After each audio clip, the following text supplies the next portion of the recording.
Yung doktora na yun dun sa kabila eh. Oo. Ba't hindi niya man lang, ala siyang concern ba? Ah, Bakit hindi niya po sinasabi sa client niya na kailangan pastahan na yung ipin?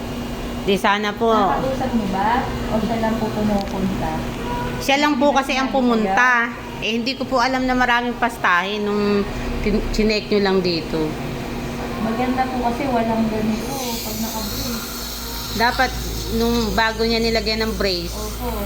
14 years old siya or O wala pa na. magpo-14. Baka wala pa na. Impossible po na ngayon lang po yan. Kasi ang pastahin, madali lang yan matrace pag ano eh. Kasi pag may itim, ano na yun eh, may, nag-uumpisa na siya eh, di ba? Oh. Impossible pong hindi niya nakita. Kaya sabi ko bakit hindi niya inan. Wala kami sa baba.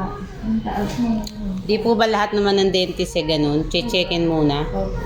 Yes? Wala pa upo. Ikaw na lang. Ito pa. Hindi. Sino ba magandang boses na yan? Sino mang lamin po.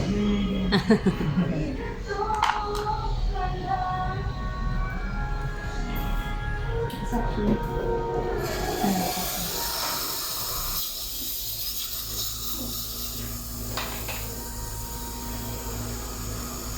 Pwede pong pa-on itong TV para makita. Opo. Paano ba itong i-on? Hindi pa po ata nakasaksak. Saan ba nakasaksak to? Ako na lang gamit lang po.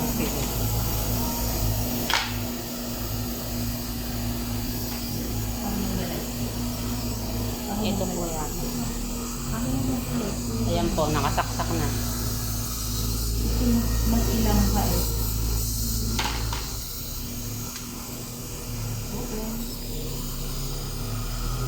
Focus ka lang. Baka mag-off.